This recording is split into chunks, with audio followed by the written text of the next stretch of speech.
de antes sí pierde las formalidades. Buenas tardes a todos los presentes, bienvenidos, gracias por acompañarnos hoy también. Bienvenido Marcos, para Muchas desburrarnos gracias. nuevamente. Y un poco lo que habíamos estado conversando con Marcos es acerca de la ley de emergencia sanitaria. Por ahí empezamos, ¿te parece Marcos? Ahí Dale, ya tengo que haber mandado igualmente las preguntas, así que el auditorio es tuyo. perfecto. Bueno, buenas tardes a todos y agradezco este nuevo encuentro que está promoviendo Javier y los organizadores. Y les voy a pedir ya de entrada disculpas porque voy a decir algo que a lo mejor algunos de ustedes ya estuvieron, ahora al principio sobre todo, pero que me parece muy, muy importante. ¿Ah? Y es este agradecimiento por la generación y el despliegue y la promoción, como decía recién, de estos espacios que permiten que podamos generar puentes que a mí me parecen tan importantes entre la salud y el derecho. Y en ese ámbito de esos puentes que se están generando es donde surge mi especialidad, digamos, que es el derecho de la salud.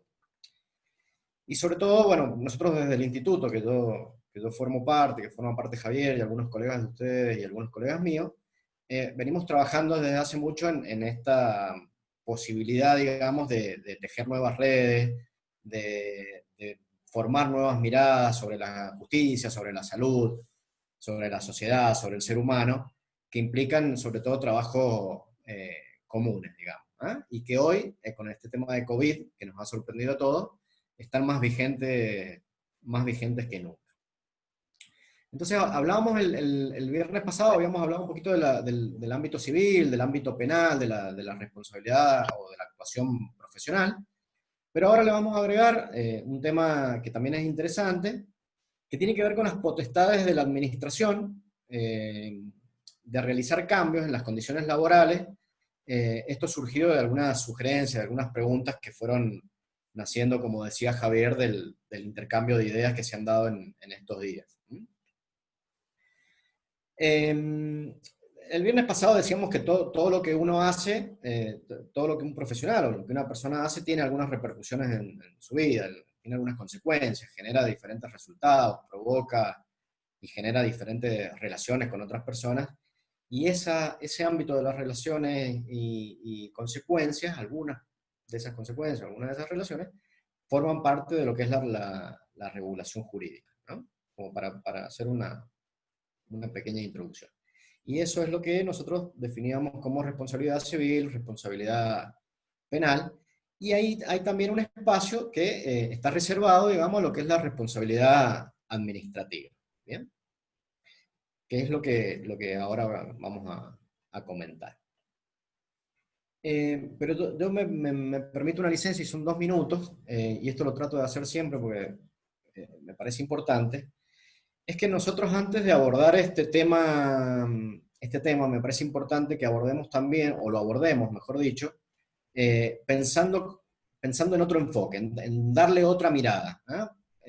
Las soluciones de hoy son tan complejas eh, que si no abordamos esto con una nueva perspectiva, con un nuevo enfoque, es muy difícil alcanzar una solución. Y yo lo que les contaba el viernes pasado, para los que no estuvieron y para los que están, siempre es importante reiterarlo para que sea una idea que nos quede clara, es que normalmente en el ámbito jurídico, todos los abordajes, o la mayoría de los abordajes con respecto a las actividades profesionales, eran teniendo en cuenta lo que había pasado, una mirada hacia atrás, digamos, una mirada retrospectiva. Y ese análisis de lo que había pasado era lo que se tenía en cuenta para ver qué íbamos a hacer después. ¿Eh? Y lo que nosotros desde el derecho a la salud venimos proponiendo, y de lo que mucho del ámbito jurídico, digamos, más moderno viene proponiendo, en esto que tiene que ver con la actividad profesional, son miradas más prospectivas, más miradas de lo que tenemos que hacer, más miradas que tienen que ver con lo activista, digamos, ¿eh? con la búsqueda de ir a buscar esas soluciones, y no esperar una reacción cuando pasa algo.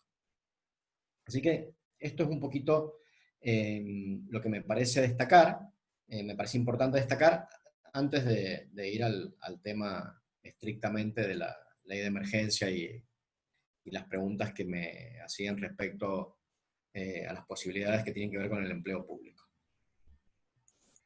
Entonces, yo decía también, porque es otra idea que hay que destacarla. Como todo lo jurídico está en desarrollo, sobre todo en este contexto de pandemia, y todo lo médico, a ustedes también les pasará, que está desarrollándose, se están probando medicamentos, se están probando terapias. En el mundo jurídico también hay una cuestión de ir probando nuevas soluciones, ¿eh? Porque nos están surgiendo problemas que no nos habían surgido, que no habíamos tenido en cuenta cuando se hizo la ley. Entonces también estamos en todos los ámbitos sociales en este barco, digamos, de probar y ver cuáles son las mejores soluciones. Entonces, como idea central, yo les quiero transmitir a ustedes que es desde el derecho, digamos, desde mi perspectiva jurídica, lo que se viene ahora, lo que se va a empezar a hablar en el mundo, ya se está hablando, pero lo que se va a empezar a hablar cada vez con más fuerza respecto de la actividad de los profesionales, son las posibilidades que ustedes tengan de aprender a prevenir para no reparar, aprender a prevenir para no sancionar. ¿Ah? Esto es como idea central, digamos, esto es lo que se está trabajando hoy en el mundo jurídico, es la prevención para evitar la reparación, la prevención para evitar la sanción. Y eso es lo que nosotros desde el derecho de la salud tratamos de promover, digamos. ¿Ah? Y esto tiene que ver con un montón de cosas, pero ya voy a volver para que lo entendamos. Y en esta intención nuestra de invitarlos a la prevención, digamos, para evitar los ámbitos de reparación o de sanción, es donde se hacen relevantes estos puentes que yo siempre me gusta describir esta relación entre la salud y el derecho como estos puentes que somos capaces de tejer, de construir. Ahí toman relevancia, digamos, cómo nos comunicamos entre los saberes, los trabajos interdisciplinarios. Y se me viene a la cabeza, y es un ejemplo que los que me han escuchado en alguna otra ocasión por ahí ya lo repito, así que ya me lo han escuchado y también les pido perdón si lo han escuchado, pero hay un ejemplo que ilustra, digamos, estas necesarias relaciones que tienen que haber entre el derecho y la salud. ¿Por qué remarco esto siempre? Esto también para dejar una idea clara. ¿Por qué remarco siempre esto? Porque una ley que regula la actividad profesional es una ley, con artículos, con palabras, que tienen que ser interpretadas de acuerdo a principios jurídicos que muchas veces no están en esa ley. Entonces uno puede pretender leer una ley y puede creer, erróneamente, conocer la ley. ¿Ah? Y incluso puede aplicar esa ley creyendo que la está conociendo, pero en cierta medida puede estar desconociendo todos esos principios jurídicos, esos enfoques que están detrás de la ley. Por eso a mí siempre me gusta hacer este paralelismo de que el que conoce la ley no necesariamente conoce derecho. O sea, el derecho es algo mucho más amplio que la ley. Y en la actividad profesional esto es muy importante. Y yo siempre tengo, o mi motivación principal siempre, es tratar de explicarles estos principios jurídicos, estas miradas jurídicas que tienen que ver más con la justicia, con el derecho, que lo estrictamente escrito en la ley, la letra de la ley. Y siempre pongo este ejemplo, para que ustedes vean la relación, que es el caso de cuando nosotros, por ejemplo, diseñamos una cartelería institucional para comunicarle algo a los pacientes, podemos estar vulnerando derechos sin quererlo, solo por una cuestión de desconocimiento. Sin ánimo, digamos, de causar un daño, podemos estar provocando una lesión. Y es un simple cartel. Por ejemplo, si yo pongo en un centro de salud un cartel que dice que las mujeres menores de 18 años para asistir a una consulta ginecológica tienen que venir con los padres, yo ahí estoy lesionando intereses jurídicos, aunque en principio no parezca. Estoy desconociendo la autonomía personal, estoy lesionando el derecho de acceso a la salud, estoy lesionando un grupo, digamos, de derechos que tiene como mujer y como persona. Y era un simple cartel. Este ejemplo que es muy básico y que a nosotros nos pasa todos los días, es para que ustedes vean la amplitud que tiene ver un acto médico con perspectivas jurídicas, digamos. Y que a veces, si no logramos conjugarlas, no logramos alcanzar mejores resultados. Entonces, esta pequeña introducción, digamos, es con un ánimo primero, invitarlos a pensar otras perspectivas, invitarlos a sumarse, o a no tenernos miedo entre nosotros, digamos, a los abogados por ahí. La cuestión médica nos produce prurito porque la desconocemos, y me imagino que del otro lado a ustedes les produce lo mismo. Así que yo los invito a que cuando tengamos estas oportunidades nos permitamos entendernos, digamos, y ver estas posibilidades de salir juntos para adelante. Entonces la introducción tenía que ver con esto, con esta posibilidad de entender que hay cuestiones que deben ser analizadas con otra perspectiva. Y esto tiene que ver justamente con este contexto de pandemia que hoy estamos transitando. Y así llegamos a una pregunta que ha sido recurrente, que tiene que ver con algunas cuestiones relacionadas al empleo público en este contexto de pandemia.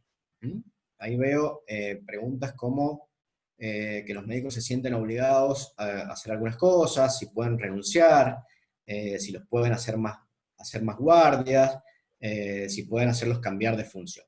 Bueno. Primero, yo voy a contarles lo que está pasando en el mundo para que veamos que esta es una situación mucho más compleja de la que nosotros creemos.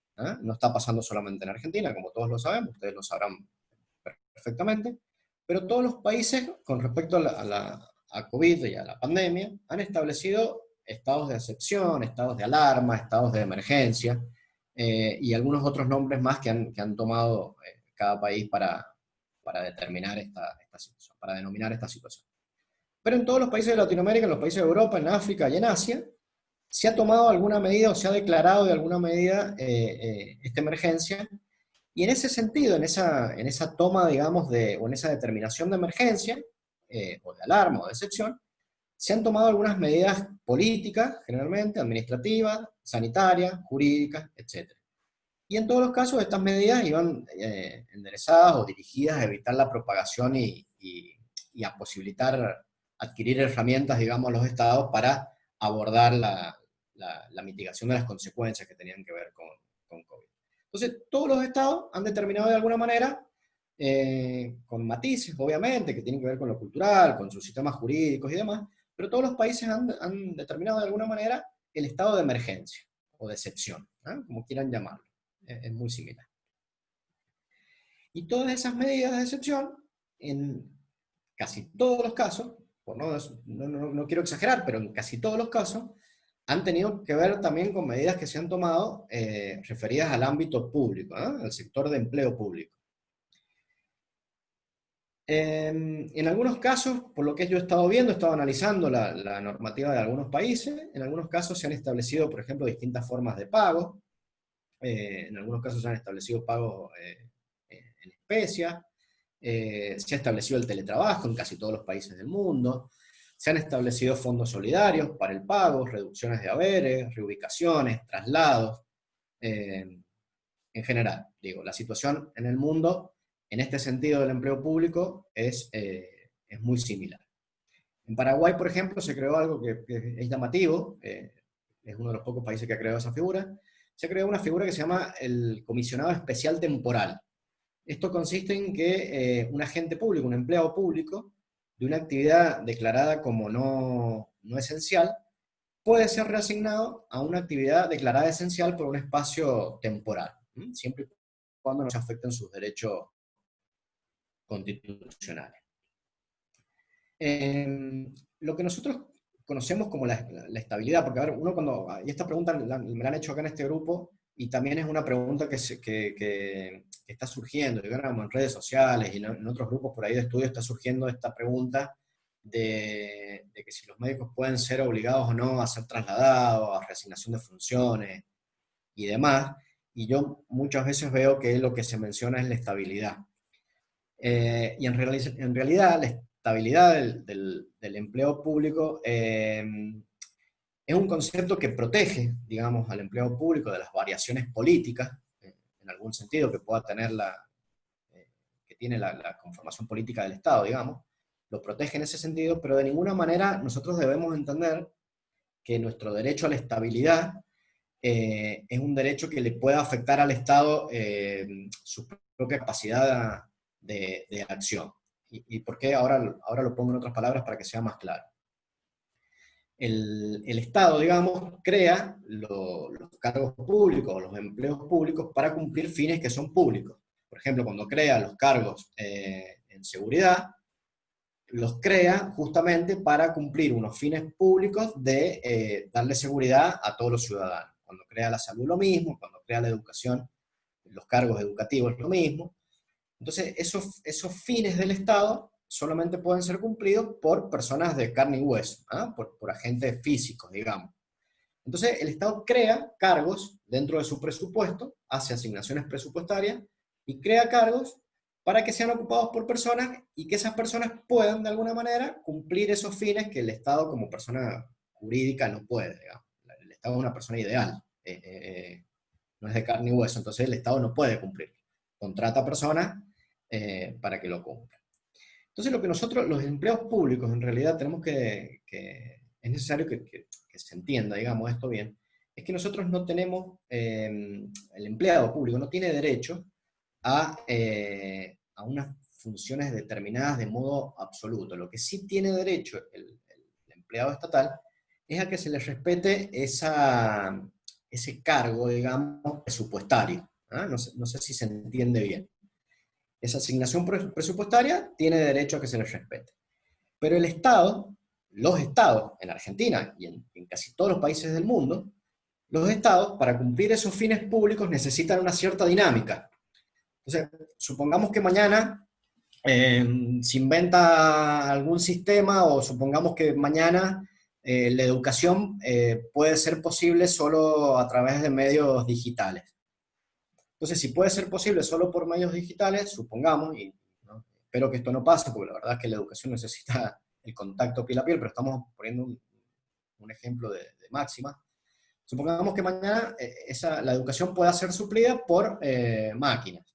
Entonces, todos esos docentes en realidad no tienen derecho a ese cargo docente, tienen derecho a esa remuneración que genera ese cargo docente.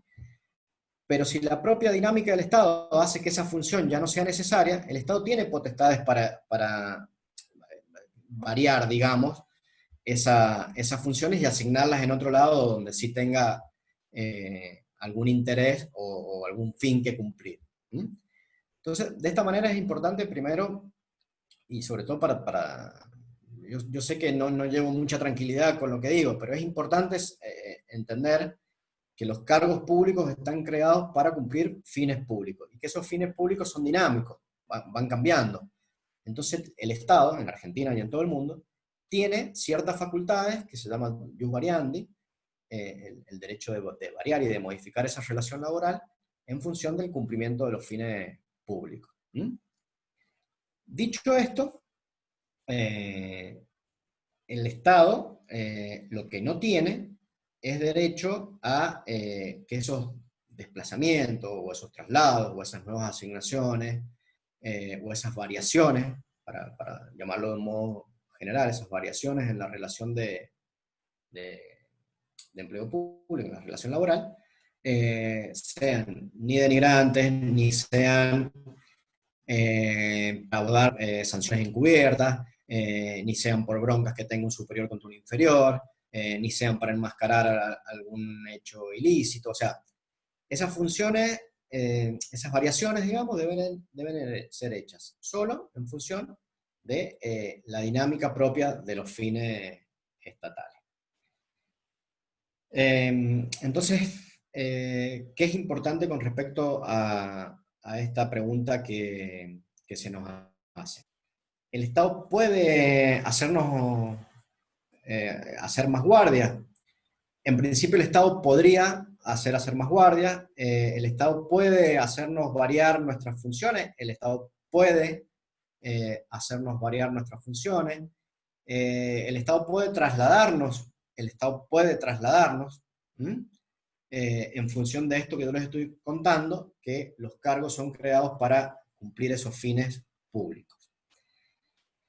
Entonces, acá entramos, y lo que están discutiendo los expertos en derecho administrativo y derecho laboral, es que hoy se están creando una nueva categoría, digamos, dentro de lo que es el empleo público. Los empleos que puedan ser declarados esenciales y los empleos que se declaren como no esenciales. Y ahí claramente vamos a ver que van a empezar a surgir nuevas regulaciones y nuevas circunstancias que van a hacer variar y conformar de modo diferente estas relaciones de empleo público. Y ahí podemos ubicar seguridad, salud, bancos, recolección de residuos y demás. Que es lo que se está viendo en todo el mundo, digamos. Se están modificando las relaciones laborales en lo que se considera ahora como servicios esenciales. ¿Bien?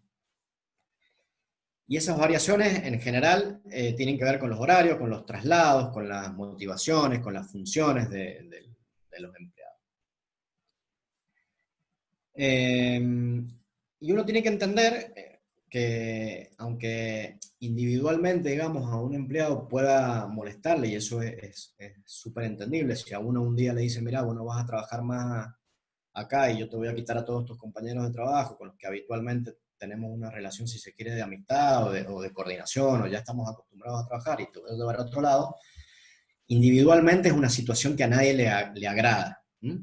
Pero por eso es importante por ahí, cuando vamos a abordar este tema del empleo público, tener en cuenta que aunque individualmente eso pueda afectarnos y pueda molestarnos, ese cargo que había sido creado está puesto en función del fin público, digamos. Y en este caso de ustedes, el fin público es la salud pública. Así que, bueno, el Estado sí tiene ahí potestades de variar la relación laboral. Y en contextos particularmente como esto, esa posibilidad parece como más justificada, digamos. Hoy el Estado tendría, desde lo jurídico estoy hablando, más justificaciones, digamos, para poder variar las funciones que son asignadas. Hoy, por ejemplo, el Estado sería muy entendible, digamos, que el Estado pueda mover personas de un lugar a otro según la necesidad que tenga.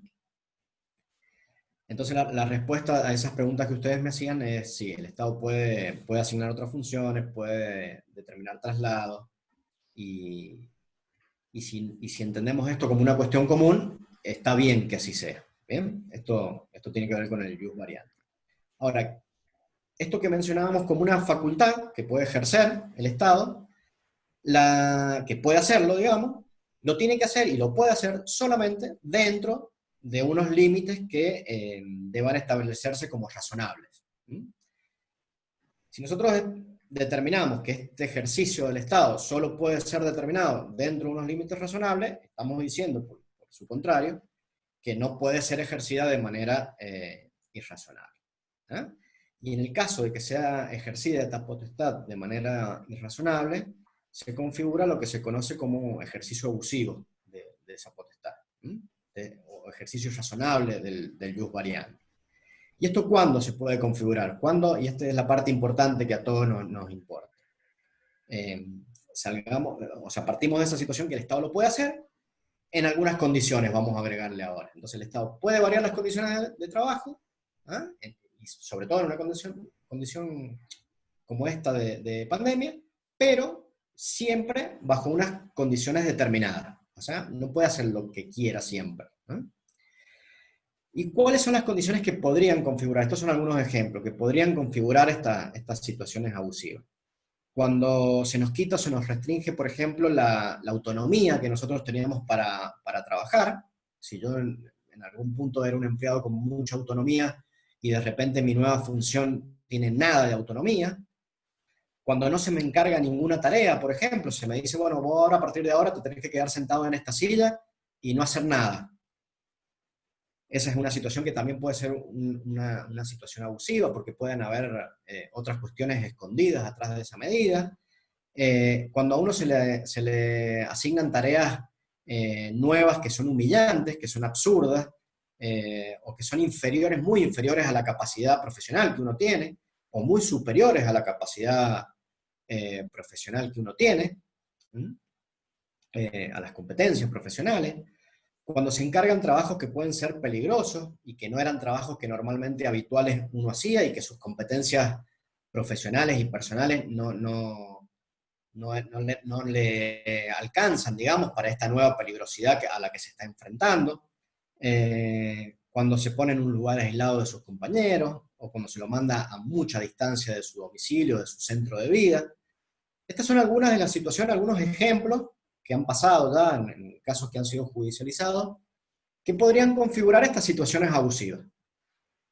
Y acá hay algunas reglas que rigen, y esto es importante que los que son o transitan por una relación de empleo público las tengan siempre presentes. Hay algunas reglas que rigen esta relación y que nos protegen de alguna manera, si nosotros las conocemos, nos protegen de estas situaciones abusivas, y que me parecen que en este momento es importante que todos las conozcamos.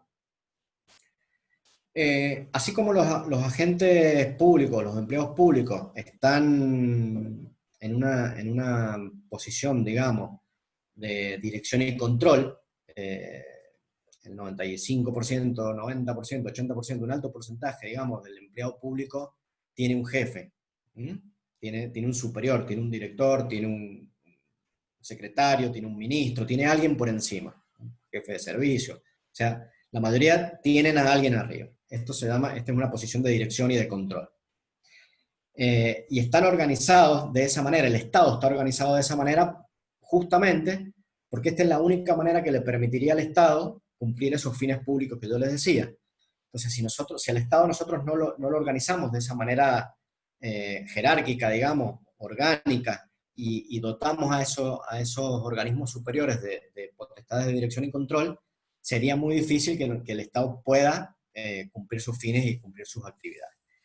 Y la relación que une a este director o a este personal jerárquico, digamos, a este jefe, pongámosle este nombre, con el empleado, la relación que los une es lo que se conoce como relación jerárquica. Es esta ligazón que hay entre estas dos personas. Y esta ligazón, digamos, esta relación que hay entre las dos personas, es, repito, lo que le permite a la administración poder llegar con una orden hasta la persona que lo va a ejecutar, digamos, y de esa manera cumplir los fines jerárquicos. ¿Y por qué esto es importante? Porque así como nosotros tenemos esta potestad, después he hecho un breve resumen, se los voy a mencionar, pero lo repito ahora porque no está mal que nos quede muy claro. Así como nosotros tenemos dentro de esta relación de empleo público derechos, también tenemos deberes. Y así como nosotros tenemos el deber de cumplir esta relación jerárquica, estas órdenes emanadas del superior, tenemos el deber de cumplirla, también tenemos la obligación, y sumado al hecho de que ejercemos tanto ustedes como yo, ejercemos una actividad profesional autónoma, que este es otro tema que después lo podemos ver, tenemos obligaciones que tienen que ver con nuestra profesión regulada, normada. Entonces tenemos otras responsabilidades que tienen que ver con esa profesión. Si la orden es una orden injusta, una orden irrazonable, y nosotros, como profesionales autónomos, estamos viendo que esa orden no tiene razonabilidad, tenemos la obligación de notificar a nuestro superior jerárquico, no a cualquiera, al superior jerárquico, de que esa orden en principio no puede ser cumplida porque no tiene razonabilidad. Entonces, tenemos la obligación de cumplir las órdenes, pero también tenemos la obligación de denunciar cuando nuestro criterio esa orden no pueda ser cumplida en función de esta razonabilidad. Y acá no es cualquier cuestión, no es porque a mí no me guste. O sea, yo no puedo decirle a mi superior, no voy a cumplir esta orden porque hoy estoy cansado, o porque hoy tengo sueño, o porque no me gusta. O sea, estamos hablando de cuestiones de peso, cuestiones de importancia, que hagan que esa orden no tenga razonabilidad, o que ponga en peligro a alguien, o que me ponga en peligro a mí, cuestiones que sean importantes.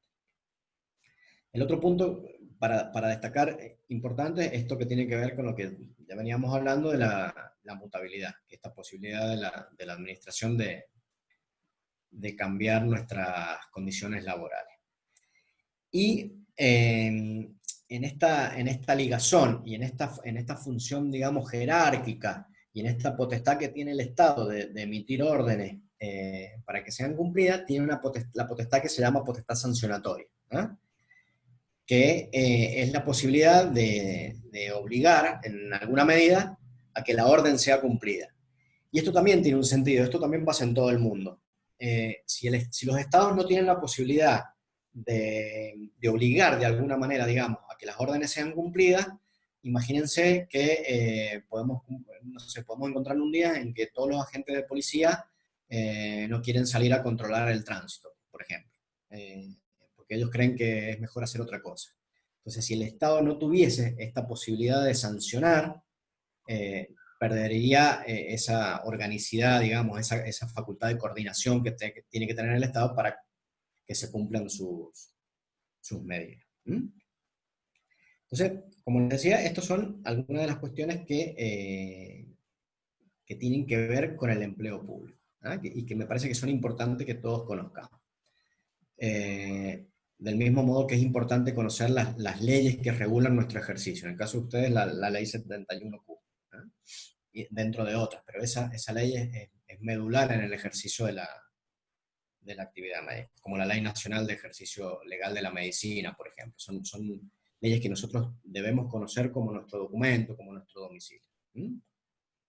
Por eso nosotros siempre que podemos hacemos hincapié en que los abogados tenemos que trabajar cerca de los médicos. La mejor manera de defender a un médico, la mejor manera de colaborar con la salud pública, es que los abogados que nos especializamos en esto, y ojalá que el día de mañana sean muchos más abogados, trabajemos cerca, porque la idea es, como les decía recién, prevenir para no sancionar, prevenir para no tener que reparar. Ese es el sentido. Yo siempre hago el chiste con mis amigos abogados que yo me estoy convirtiendo en un activista de los derechos. Yo ya he dejado casi de hacer juicios. A mí llevo casos, digamos, pero no me interesa tanto hacer juicios, pues yo considero que una vez que yo llegué a un juicio con ese cliente, ya se ha perdido mucho. Ha perdido, en este tema de la salud, perdió el paciente, perdió el médico, perdió la salud pública, perdió la justicia, todos perdieron alguna oportunidad. Así que me parece que es importante que trabajemos juntos. Entonces, les decía recién, ¿qué deberes y qué derechos tenemos nosotros en el marco de esta relación de empleo público? Esto para recapitular un poquito. ¿Qué deberes? Como les decía, aceptar las potestades de variación de las condiciones laborales, la potestad variante, con estos límites que hagan no desnaturalizar la relación. Tenemos el deber de prestar el servicio de manera personal, tenemos el deber, como les decía, de la dependencia jerárquica, la dependencia técnica, y en el caso de la medicina hay unas cuestiones ahí que tienen que ver con, y en la abogacía pasa lo mismo, con la dependencia profesional. Por ejemplo, yo les cuento, en el ámbito de la... ¿Estamos bien con tiempo, Javier? Muy bien, vamos. Perfecto.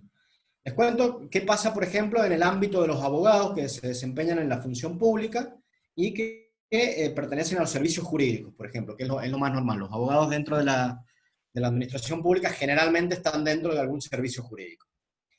El abogado dentro de la administración de justicia, digamos, de la administración pública, tiene sus jefes, digamos, tiene la obligación de sujetarse a las directivas y a la relación jerárquica que yo les comentaba recién. Pero el abogado no pierde nunca, como profesional liberal, digamos, no pierde nunca la obligación de respetar las leyes, sobre todo que rigen su ejercicio y sobre todo el apego a la Constitución Nacional. Entonces, si bien nosotros, dentro de la administración pública, los abogados, tenemos la obligación de recibir órdenes, esas órdenes nunca podrían ser, por ejemplo, contrarias a la Constitución. O sea, un abogado del Estado nunca podría recibir una orden que diga, o que lo haga dictaminar en un sentido que sea contrario a la Constitución, contrario a las normas, contrario a los tratados internacionales de derechos humanos y demás. Porque tenemos como una doble ligación. Por un lado, jerárquica y técnica, y por el otro lado tiene que ver con esta cuestión profesional de la propia, digamos, de la profesión que ejercen. Y en el caso de los médicos pasa algo parecido, que es más largo de explicar esto, pero en algún momento, si quieren, lo podemos ver. Entonces, volvemos, entre los deberes, respetar esas dependencias jerárquicas y acatar las órdenes que sean razonables. Y ya les voy a dar ahora a continuación algunos ejemplos de casos, como para que veamos cuándo deja de ser razonable una orden. Y dentro de los derechos que yo tengo dentro de la relación de empleo público está la remuneración, está el derecho de agremiarse, el derecho de huelga, la protección de normas de seguridad e higiene laboral, la cobertura social, de obra social, de seguridad social, jubilación, pensión, retiro por invalidez, la estabilidad del artículo 14 bis, que recién la mencionábamos, y la obligación de seguridad. La obligación de seguridad, ¿qué es la obligación de seguridad? Así como el empleador tiene estas facultades de determinar lo que nosotros vamos a hacer, nosotros ponemos nuestro cuerpo, digamos, ponemos nuestra actividad, nuestros conocimientos en función del cumplimiento de esos deberes, el empleador, además de la remuneración que nos da, nos debe una obligación que tiene que ver con la seguridad. ¿Y eso qué quiere decir? Todos los empleadores, tanto el Estado como los empleadores privados, tienen que adaptar sus conductas, digamos, según el tipo de trabajo y demás, pero tienen que adaptar sus conductas y tienen que adaptar sus ámbitos laborales de tal modo que se tutele la integridad psicofísica de los trabajadores. Y la Corte Suprema de Justicia dijo hace poquito que cualquier menoscabo a la integridad psíquica, física y moral del trabajador debía estar prohibido. Y en algunos casos, a algunos empleadores se les exige un deber especial de prudencia y previsión, en función de este deber de proteger al empleado, digamos. Esta obligación de seguridad también incluye la protección al trabajador como dijimos, de riesgos psicológicos, y esto se hace hoy muy presente por el contexto de esta pandemia. Hace unos días escuchaba a Gabriel Heras, que no sé, a lo mejor Javier vos lo conocés, que es el creador del proyecto UCI, es un terapista español, y escuchaba una entrevista que le hacían, que le preguntaban sobre los daños que él había visto a nivel psicológico.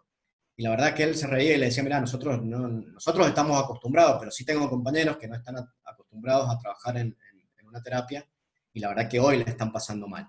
Entonces, bueno, ahí son circunstancias que habrá que ir viendo, pero los empleadores tienen en principio la obligación de estas contenciones, digamos, holísticas al trabajador, desde lo físico, desde lo psíquico y demás.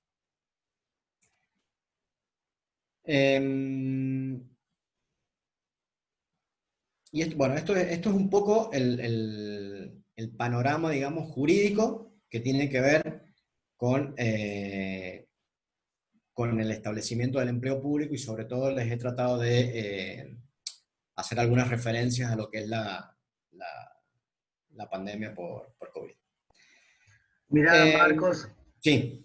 Ahí puse otra pregunta que nos había llegado al grupo, que tiene que ver un poco con lo mismo, acerca de el derecho a desvincularse del Estado ante una emergencia sanitaria, porque también es válido, bueno, yo no quiero esto.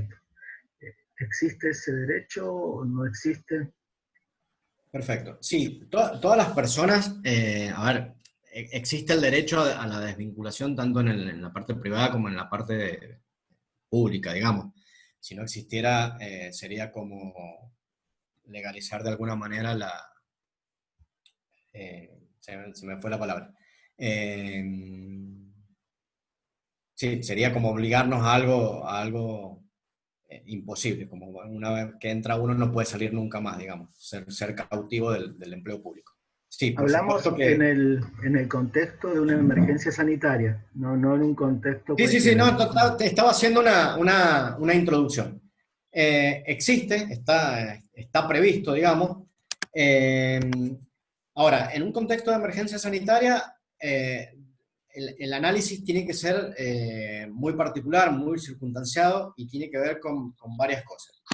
Primero, dentro de lo que es la administración pública, se puede renunciar. Todos los ordenamientos jurídicos prevén la renuncia del empleado, digamos, pero también prevén la aceptación de la renuncia. ¿Qué quiere decir eso? Uno no puede comunicarle un día a su superior jerárquico, mira, voy a renunciar y mañana no voy más a trabajar, ¿tá? Porque ahí sí se configuran algunas obligaciones para nosotros y algunas responsabilidades agravadas para el empleado. ¿Qué quiero decir? Nosotros podríamos renunciar, tenemos que presentar la renuncia, conforme las formalidades que sean exigidas en cada caso, y esperar que el Estado acepte esa renuncia. ¿Bien? Nosotros durante ese plazo de tiempo deberíamos deberíamos continuar, digamos, la relación laboral. Ahora, ¿qué situaciones pueden darse hoy en medio de esta pandemia? Supongamos, yo puse el viernes pasado, hablé de un ejemplo del único especialista, como para que se entienda más. Supongamos que hoy tenemos un solo terapista en San Juan, y ese terapista hoy, por circunstancias personales o por lo que quieran, ese terapista hoy decide presentar la renuncia. Bueno, probablemente habría que conversarlo el tema, pero probablemente no sería tan válido que él se pueda ir tan fácil, digamos, porque estamos hablando de cuestiones que son excepcionales. Entonces es probable que hoy no se le acepte la renuncia. Incluso sería válido que el Estado no le acepte la renuncia y de esa manera fuerce a que él continúe con la prestación laboral. De todas maneras, para que quede claro, la renuncia se puede presentar, pero tiene que ser aceptada. Hasta tanto no sea aceptada la renuncia, la prestación laboral debe continuarse. Claro, o sea, sí, está bien. O sea, yo voy a hacer lo que quiera, pero yo tengo que aceptar. Y sí, porque tiene que Claro, ver, por eso recién hacía una introducción que aparentaba ser larga, digamos, pero nos iba a ayudar a entender algunas cuestiones. O sea, los cargos públicos no están creados para beneficiar a una persona determinada, ¿tá? Que esa es la noción que tiene toda la gente. No, porque te dieron el carguito, ¿me entendés? O sea, los cargos públicos están determinados para que el Estado pueda cumplir algunos fines que son superindividuales, son fines para todos: seguridad, educación, salud, recolección de residuos, administración de justicia. O sea, son cuestiones que tienen que ver con todo. Entonces, crea los cargos para eso. Entonces, de esa manera que el Estado crea los cargos para eso, el Estado tiene que proteger que ese fin sea cumplido. Si yo mañana permito que todo el personal de, no sé, de la Administración de Justicia me renuncie, y yo paralizo la Administración de Justicia en una provincia, con lo cual el Estado se resguarda, digamos, de alguna manera la potestad de decir, sí, está bien, vos te querés ir, bueno, yo te voy a dejar ir, pero déjame que analice si es oportuno y si te voy a dejar ir hoy o en 30 días. Digamos, y esto funciona así en todo el mundo. Es la única manera que encontró el Estado, digamos, de poder funcionar, si no sería demasiado complejo. hay otra pregunta ahí en el chat, Marcos. No sé si Liliana, ¿la quieres decir tú para que quede más cómodo o la leo? ¿Estás por ahí? Había puesto Liliana Bertoni una pregunta.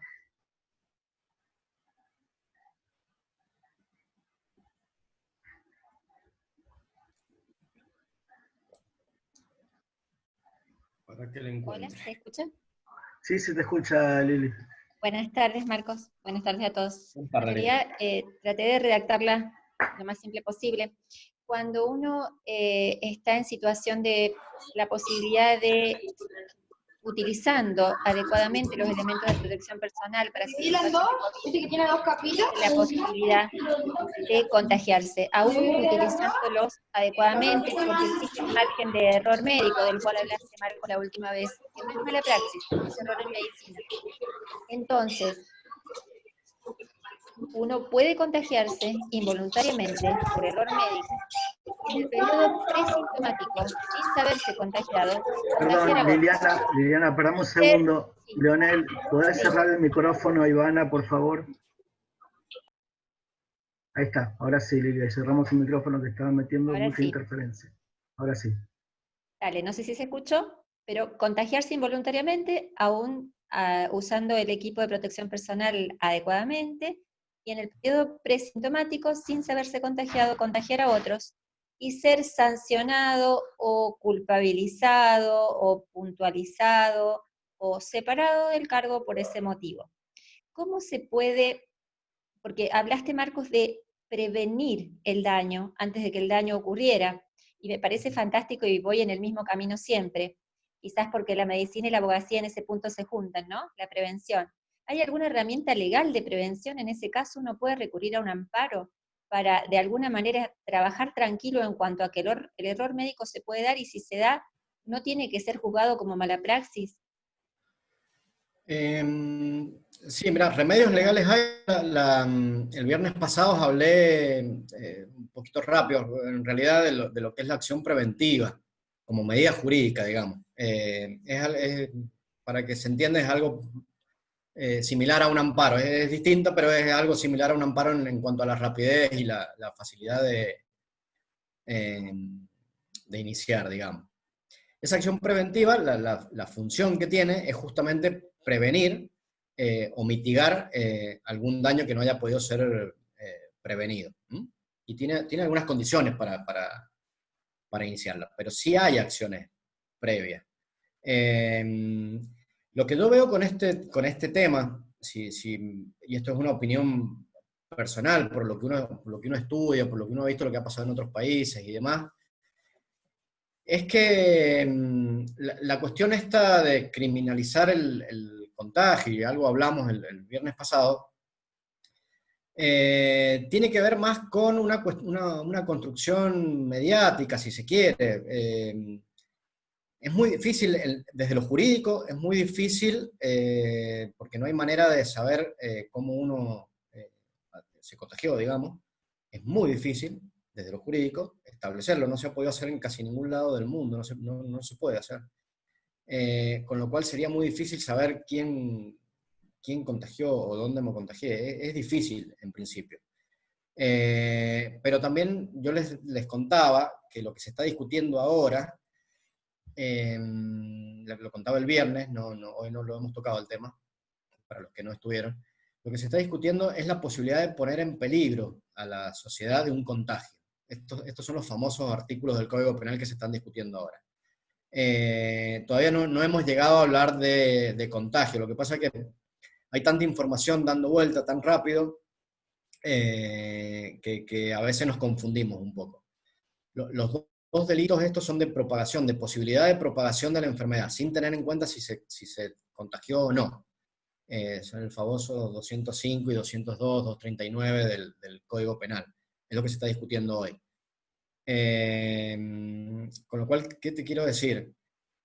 Ustedes tienen que estar tranquilos en el sentido de que si se utilizan bien y correctamente los elementos de protección personal, según lo que la Lex Art y lo que yo les contaba la otra vez, la técnica de puesta y de retiro, digamos, de EPP, es correcta, pueden haber acusaciones, pueden haber procesos, pueden haber sumarios, pueden haber lo que ustedes quieran, pero si la técnica que ustedes utilizaron es correcta, los errores, como vos decías, esperables o el error médico es algo que la justicia sabe que está. Con lo cual, para llevar un poco de tranquilidad.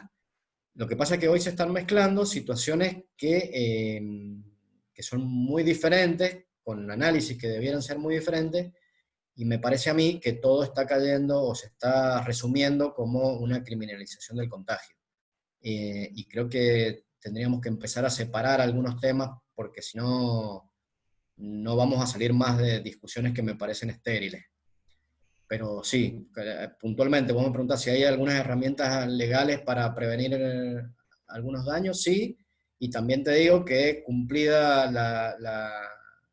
el arte profesional, digamos, por ponerlo así, deberían trabajar tranquilos de que no va a haber ningún problema. Lo que pasa, Marcos, es que se arguye muchas veces en estos casos el no cumplimiento de la buena práctica.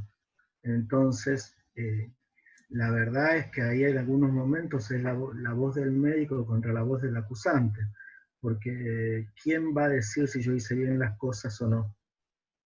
¿Quién va a definir si yo me saqué bien los equipos de protección o no, o si actué de forma temeraria. Ahí No, bueno.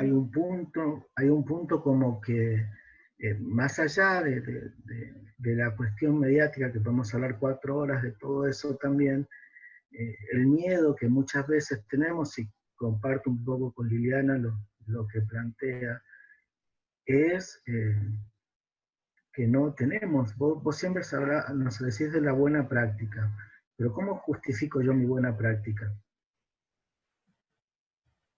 Bueno, sí. Primero, hay una cuestión que es la que cumplen los tribunales en que analizan minuciosamente circunstancia por circunstancia, digamos, primero. Nosotros estamos acá hablando demasiado en general. O sea, ¿qué te quiero decir? Para una opinión más correcta deberíamos tomar un caso particular y analizarlo desde que empezó ese día o ese acto médico hasta que terminó, porque si no sería muy difícil hablar, digamos, es muy amplio el tema. Pero, pero sí, para no dejar de contestar la pregunta, eh, y para transmitir un poco de tranquilidad, el tema, y yo te doy vuelta a la cuestión, es que si yo vos me decís cómo pruebo yo. Antes, si yo decía que vos habías utilizado mal o que vos me habías provocado, digamos, un daño a mí, eh, vos tenías que mostrar que no. Y en realidad yo hoy tendría que mostrar que sí, ¿ah? Que fuiste vos.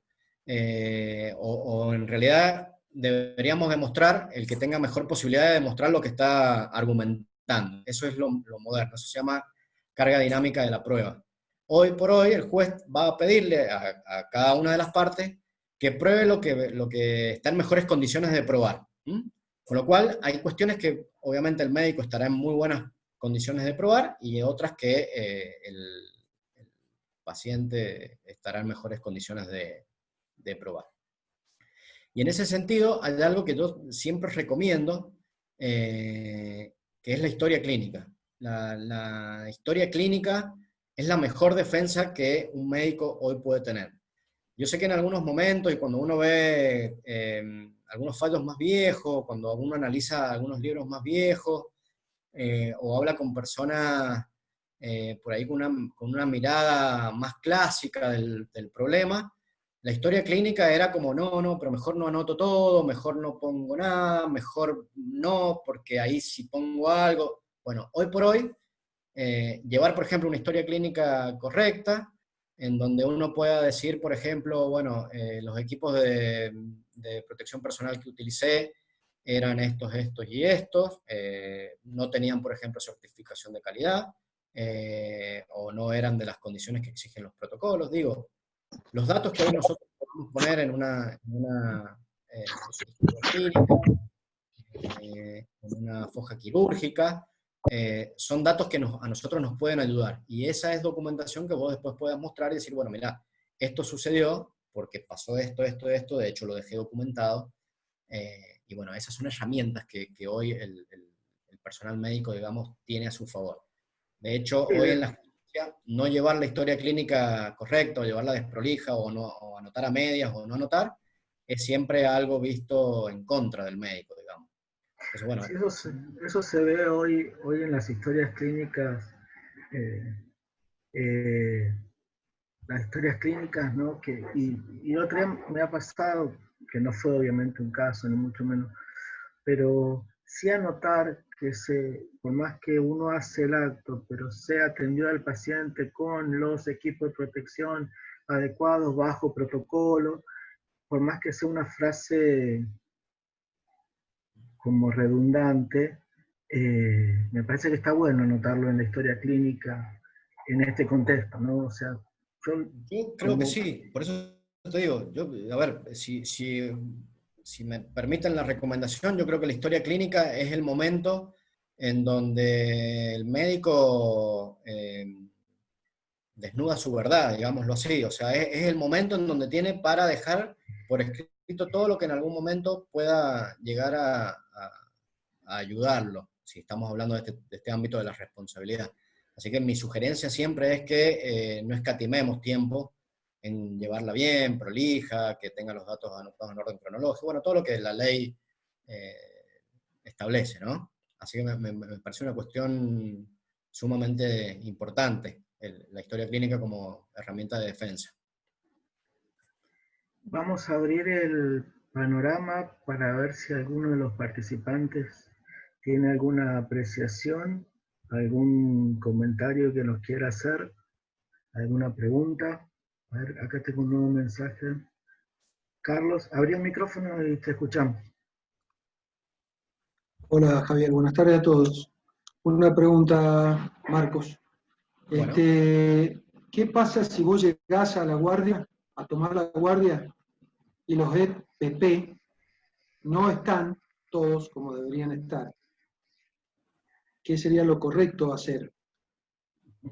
Esa es una. Y la otra es, si puede un superior, como ha pasado, ¿no? Si puede un superior directamente judicializar a un trabajador en esa línea jerárquica que describiste, o previamente tiene que ser sumariado, tiene que ser investigado, y después en un segundo tiempo ver si se puede judicializar. Esto pregunta en base a lo que ha sucedido y ya todos conocemos, ¿no? Sí, bueno, primero, no voy a dejar de responder, pero quiero remarcar también que no es fácil desde lo jurídico, sobre todo, y creo que por lo poco que conozco de medicina, para ustedes tampoco es fácil opinar, digamos, en concreto sobre casos que no hemos tenido contacto. ¿Qué quiero decir? Que los casos yo desconozco cómo ha sido la intimidad, digamos, de lo que hoy se está discutiendo en San Juan. Así que es difícil emitir una opinión sobre ese caso. Yo lo que sí te voy a decir con respecto a la pregunta tuya y en general, es que en función de estos deberes y estos derechos que tenemos que tienen como empleados, digamos, y como profesionales, está la obligación de notificar que los elementos de trabajo no están. O sea, si un bombero llega un día al cuartel de bomberos y no tiene ninguna autobomba, el deber de ese bombero es notificar a su superior que las autobombas no arrancan, por ejemplo. ¿Ah? Eso lo tiene todo el mundo. Entonces, la recomendación en ese sentido es que ustedes notifiquen, que se notifique y que no se... Tenemos que perder también el miedo, y esto tiene que ver con cuestiones de comunicación. Yo siempre vuelvo sobre la comunicación. A ver, me parece que estas situaciones deberían ser solucionadas con una comunicación, decir, mirá, no tengo tal cosa, conseguime esto, es mejor esto, mirá, probemos con esto, que andar presentando las cuestiones por nota y cartas, documentos, y bueno, lo que haga falta. Creo que ahí ya empieza a romperse la relación de tal modo que inevitablemente van a surgir conflictos y no soluciones. Pero bueno, supongamos que no podemos resolver esto por la buena vía, es una notificación por escrito dando cuenta de lo que creemos que nos falta para cumplir. Y la segunda pregunta, a mí me habías hecho dos. Sí, bueno, eso respecto a los EPP. Si se podía directamente judicializar un trabajador, o previamente tenía que hacerse un sumario interno. En el caso del empleo público se tiene que hacer un sumario, salvo que se haga una denuncia penal, digamos. Se pueden hacer las dos cosas. Por eso remarqué al principio que son ámbitos de responsabilidad diferentes. El civil, el penal y el administrativo. Para perder o para exonerar o para una cesantía del cargo o empleo público, hace falta un sumario. Pero si un empleo público comete un delito penal, puede ser denunciado a la justicia penal, sin perjuicio de que después se tenga que hacer el sumario para la cesantía o la exoneración del cargo, digamos. Van por vías diferentes, son responsabilidades diferentes.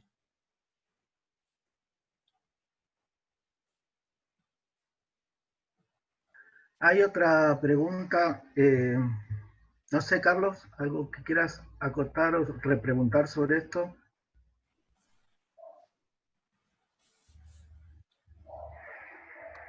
Bueno, justamente el otro día hablábamos en un webinar nacional con la SADI, el tema de los EPP con Wanda, que no dicen en ningún lado las características. Por ejemplo, vamos a un caso puntual, el famoso N95, que ahora vienen los KN95, los tipos N95, los que están escritos en chino, los que están escritos en ruso, que tenés que mirar si es N95 porque, o es un FPP2, como es una norma europea, o si es NOSH, que es una norma nacional, estadounidense, y tenés que andar fijándote en el costadito y esto y lo otro. ¿Qué es lo que se hablaba ahí? Llamaba la atención el silencio que hay de la ANMAT, cuando la ANMAT es una entidad nacional que generalmente autoriza los elementos para trabajar en medicina, los fármacos y cuánta cosa, y vemos por ahí que la ANMAT suprimió una partida de leches, la ANMAT suprimió porque, bueno, por diferentes causas determinada cosa, y sin embargo, con los EPP no hay una resolución por parte de la ANMAT. Nosotros tenemos que andar mirando y fijándonos si el N95 es el adecuado, o si es un KN95, o si está en chino, ver si podemos meterlo a un traductor de Google y ver si es el adecuado, si cumple las normas NIOSH y qué sé yo, y eso no está bueno, no da seguridad. Entonces, ni siquiera tenemos la seguridad de que el EPP que estamos usando es el adecuado. Entonces, por ahí es engorroso estar poniendo en una historia clínica. Me puse de acuerdo, me desvestí de acuerdo al protocolo, pero tengo duda del EPP porque no figura ninguna acreditación de la ANMAT, no figura ninguna... Ponte, vamos nomás con los barbijos quirúrgicos. Ninguno tiene un sello de la ANMAT como debería tener. Un sello de decir, bueno, este es un barbijo quirúrgico, aprobado por la ANMAT, póngaselo tranquilo. No existe, no está en ningún lado. Los hidrorrepelentes no sabemos si son hidrorrepelentes, le tenemos que andar echando agua y a vos te consta, a ver si nos pasa o no, para ver si es hidrorrepelente o no. Entonces, hay un vacío, hay una cosa que a todos nos genera miedo, nos genera incertidumbre, encima de que estamos pensando en lo legal, en no contagiarnos, en no contagiar a otros, que tenemos que cargar en la historia clínica, no se puede elaborar así. O sea, realmente es muy pesado el tema. Yo quería, no sé qué opinan ustedes al respecto de eso, pero por lo menos pedir nosotros que venga algo ya estipulado, que está el EPP que estamos usando es el adecuado, listo, ya eso lo sacás del camino. Y después si cumplís protocolos o no, bueno, bárbaro. Pero si no, hay que estar anotando absolutamente todo. No sé qué opinan al respecto.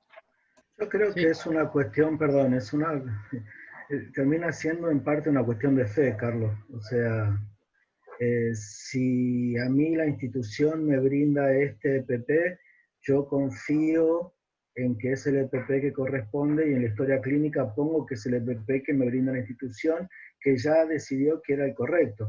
O sea, yo tengo mi amparo en ese lugar porque la institución hizo supuestamente, es la responsable de conseguir los EPP. Siempre hablando desde el aspecto médico-legal, me parece, ¿no? Ya de ahí si va a servir o no para que yo me contagie, son de mamá aparte, pero yo me contagio con el equipo de protección que me dio la institución, y pongo la historia clínica que me puse el equipo de protección que me dio la institución, no debería tener ningún problema legal, es lo que a mí me parece, perdón por responder. No sé, Marcos. No, pero básicamente, y para entrar en esta discusión del ANMAT, el ANMAT, y así como IRAM, que es el Instituto Normalizador de Normas de Calidad Argentina, tienen normas respecto de la calidad de construcción y de los materiales de construcción de los elementos de protección personal. Eso está establecido. Son similares a las que se utilizan en todo el mundo, en Europa, los FPP y la norma N95, N99 igual. Eso ya está establecido. Lo que pasa que, bueno, acá vamos a un problema, y está bueno por ahí entrar en contexto, un problema que ha tenido todo el mundo. Esta discusión que nosotros estamos teniendo acá es una discusión que se ha dado en todo el mundo. La fábrica, una de las fábricas que habían en Europa de barbijos, pasó de hacer 100.000 barbijos al día a hacer 900.000 barbijos al día, y no hacía más porque no tenían más lugar para poner las máquinas que cortaban la tela. y vos imagínate que en un problema como el que está pasando ahora, que ha transcurrido en 4 meses, 3 meses, 2 meses en algunos países, no hay capacidad instalada como para salir a hacer. Entonces es un problema mucho más complejo que solo ir a comprar. Yo les contaba el viernes pasado, no sé si todos escucharon, que en algunos países, por ejemplo, se prohibió a las fábricas y a los distribuidores que vendieran a otros países o que vendieran a privados elementos de protección personal. Los estados decidieron, a ver, ante una situación de desabastecimiento, prohibir la venta. En Estados Unidos hubo una discusión enorme entre el gobernador de Nueva York como con otros gobernadores y sobre todo con algunas personas que tenían alto poder adquisitivo, porque algunos millonarios en Estados Unidos estaban armando en sus casas terapias intensivas, entonces habían salido a comprar respiradores y demás. Entonces el gobernador dijo, Cuomo de Nueva York dijo, no, o sea, no podemos hacer eso. La salud la vamos a brindar nosotros y la vamos a ordenar en función de criterios que sean más igualitarios, digamos. No todo en Estados Unidos piensan de una manera tan desigual como nosotros creemos. Entonces, ¿qué quiero decir con esto? Estamos en una situación demasiado compleja. Pero en esa situación demasiado compleja, sí, como te decía Javier, tenemos que cumplir por lo menos nuestra parte. Y mi recomendación es que nuestra parte es decir, bueno, a ver, voy a cumplir el servicio en estas condiciones, y si tuviésemos que, o acá hay alguien que tiene la posibilidad de tomar decisiones y demás, hacer notar también que para abajo, digamos, como podemos dar órdenes, también tenemos esto que yo les comentaba de la obligación de seguridad. O sea, también yo tengo que dar órdenes, pero también yo tengo la obligación de proveer el cuidado necesario. O sea, es una trama mucho más compleja que a veces parece recaer siempre sobre el personal médico, digamos, o de primera línea, pero en realidad cuando se judicializa un caso, esto puede tener ramificaciones también para arriba, y en general la tienen para arriba, porque hay obligaciones distintas, pero hay obligaciones de muchas personas. Así que bueno, la recomendación sería esa, dejar todo anotado lo más que se pueda, y tratar siempre por el camino del diálogo de poder llegar a obtener los recursos necesarios para poder trabajar. Eso me parece fundamental.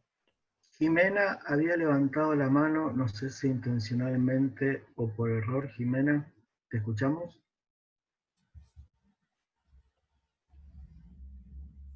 Parece que fue un error de tipeo. Acá nos Hola, pregunta... hola, hola, Hola, sí te hola. escuchamos. Sí te escuchamos, Hola, Jimena. muchísimas gracias. Disculpen, estoy poniéndome al día con el uso de estas plataformas, me cuesta un poco. Mi nombre es Jimena Bocardo, yo trabajo en San Juan, y mi pregunta con respecto a la historia clínica, con una situación puntual que nos ocurrió en nuestro hospital, es que hubo registros de enfermería donde se anotaba que no se utilizaban adecuadamente los EPP por parte del personal médico, ¿sí? Lo que ocurrió en ese momento es que de acuerdo a estas cuestiones de calidad de los insumos, en un momento enfermería usaba doble camisolín y eso, o sea, no era un protocolo correcto, pero fue un protocolo adaptado por ellos a la calidad que tenían. Como que quedó esa idea, que no era lo que estaba escrito en el protocolo, y cuando llegaron los camisolines correctos y los médicos nos poníamos un camisolín, un par de guantes, y como está escrito en el protocolo, se registraba en enfermería que no lo usábamos adecuadamente. Entonces mi pregunta es, ante esa situación de, digamos, anotaciones diferentes en ambos registros, porque en la historia clínica anotamos nosotros nuestra forma de parecer, y otros sectores de la atención médica registran su pensamiento o su observación. En ese caso, ¿cómo se hace bueno, cómo se basa uno, cómo se resguarda? O sea, lo que optamos nosotros fue poner que de acuerdo al protocolo del Comité de Infecciones habíamos usado correctamente los EPP, pero no sé si alcanza, no sé si se entiende la pregunta. Sí. Bueno, primero, respecto de la historia clínica fue pensada en principio como un derecho del paciente, ¿no? En principio no está pensada para confrontar, por ejemplo, dos especialidades o dos sectores. ¿Sí? Con lo cual, toda la información toda la información respecto de la atención que recibió un paciente, independientemente de quién la dio, está pensada en función de la defensa del paciente. Eso como primer paso. Entonces, ¿yo qué digo? ¿Por qué yo les digo que es la mejor defensa de los médicos la historia clínica? Porque supongamos que se judicializa un determinado caso, el paciente va y hay algún margen de error o alguna cuestión que tenga que ver con responsabilidad profesional, y judicializa el caso. En ese caso, la historia clínica, más allá de que hayan consideraciones diversas, digamos, como la que vos me planteas, cada parte deberá elaborar su defensa o su argumento en base a la información que puso ahí. Con lo cual, en principio, que hayan diferencias de criterio establecidas en atenciones no es un problema en principio. Será un problema después, si ese caso es judicializado, quién puede probar, digamos, una cosa u otra. No sé si me explico. En principio no es un problema, y al contrario, o sea, lo mejor sería es que cada médico que hace una intervención, o que atiende, o que lleva a cabo algún acto médico, ponga lo que tiene que ver con su especialidad, con lo que hizo específicamente ese día, consignando los datos verídicos y correctos y completos.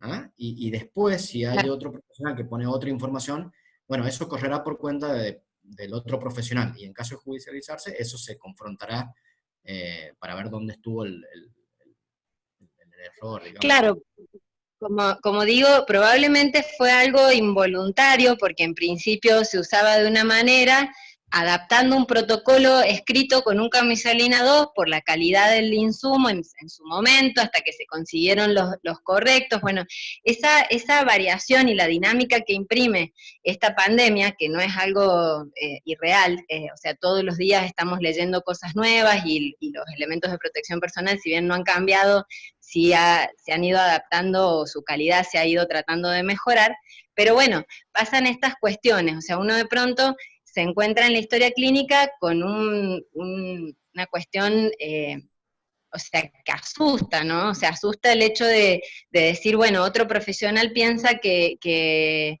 yo no lo estoy usando bien, ¿cómo me defiendo? Bueno, o sea, nosotros lo que hicimos fue escribir de acuerdo a nuestro protocolo, o el protocolo de comité de infecciones, pero bueno, hay muchas aristas, ¿no? Para ver, si coincido en que lo escrito es nuestro principal,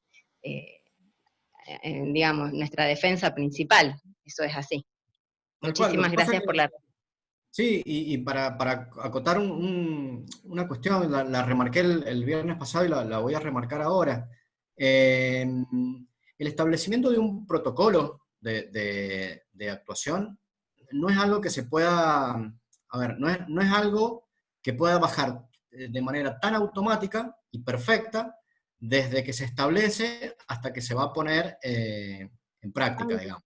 Total. Sí, ¿bien? es así. Entonces, es muy difícil sí. que sin entrenamiento, y no quiero decir, esto no estoy diciendo por supuesto que los médicos son malos, de que nada, no. Quiero que se entienda que los protocolos es como manejar un avión de guerra, digamos. Yo no puedo subirme, por más que hoy tengamos una guerra con Brasil, y a mí me dicen, bueno, Tomás, vos sos piloto, y tomá acá está el libro y el manual de conducción del Pampa 2. Y yo lo voy a chocar. Y a lo mejor soy bueno andando en auto, pero no soy bueno manejando aviones. Entonces, y nos pasa en esta cuestión puntual que, o sea, si bien nosotros tenemos entrenamiento en otro tipo de aislamientos, esta enfermedad en particular nunca nos había tocado vivirla. ¿Sí? Entonces el entrenamiento para ponerse y sacarse los elementos de protección personal, si bien se hace de lo escrito o de lo que uno puede ver en una foto a lo que después pasa práctica, es muy difícil acostumbrarse y automatizarlo. Entonces lleva muchas horas de entrenamiento y por eso les digo que pueden surgir estas cuestiones, que a lo mejor en una guardia se entrenó un par de personas que no estaban al otro día y así, o sea, esto es también, automatizar es bastante difícil en medicina, aunque parezca mentira, o sea, Pero, en estas y más en estas cuestiones, por eso te digo, es muy sí. difícil en la vida del ser humano. O sea, establecer un protocolo o una manera de actuar frente a una situación determinada es difícil automatizarla en un ser humano. Es muy difícil. Vos fíjate que no por algo, algunas empresas que producen con cierto automatismo están cambiando a robots. O sea, la única manera de garantizarte que una situación se va a llevar a cabo siempre de la misma manera es quizás en un laboratorio o con un robot. Los seres humanos, generalmente, por una cuestión propia de humanidad, algo va a pasar que la vamos a hacer con alguna variante.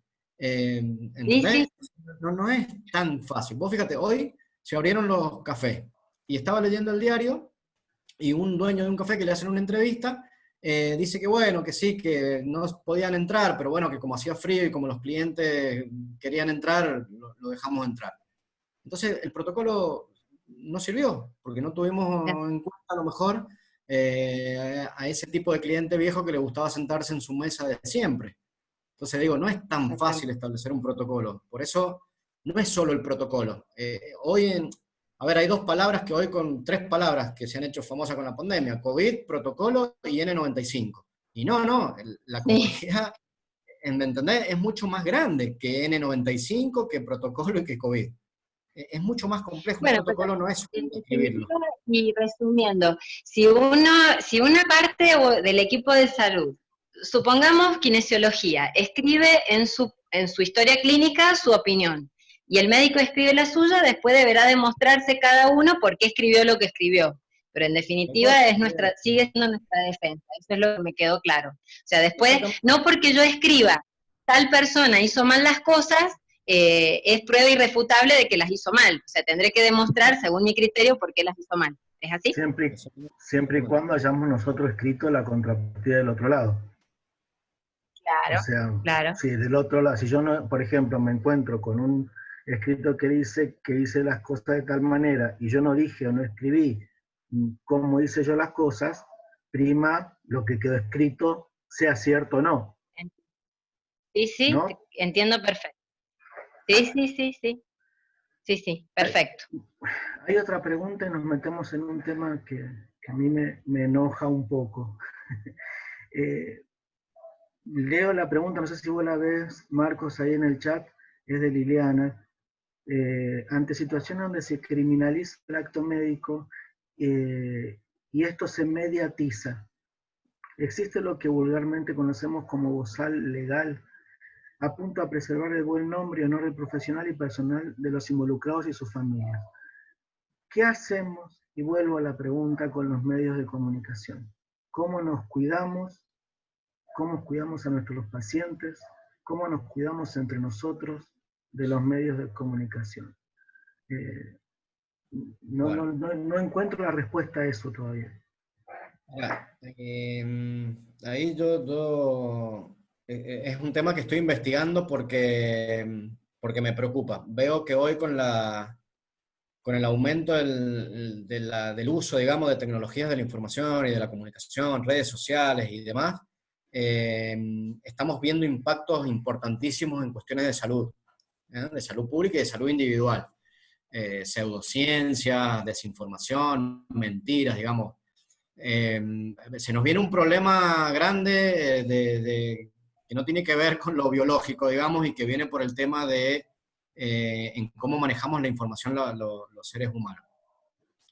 Y ahí creo que nos tenemos que correr del ámbito médico primero. ¿Por qué? La mejor manera que tiene un médico, que tienen ustedes los médicos de cuidarse, es desterrando algunas actividades que no entiendo que no se realizan de mala fe, pero que hoy son peligrosas, que es, por ejemplo, la comunicación por WhatsApp. Y a mí también me pasa.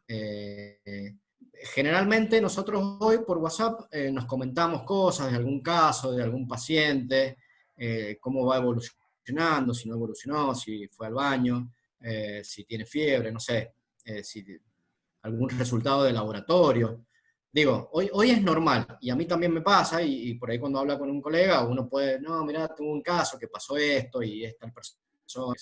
Entonces creo que la primera forma de defendernos de eso es nosotros entender que hay unas ciertas informaciones de las personas que encima llegan a nosotros en virtud de nuestra profesión, que no podemos contársela ni siquiera a nuestra familia.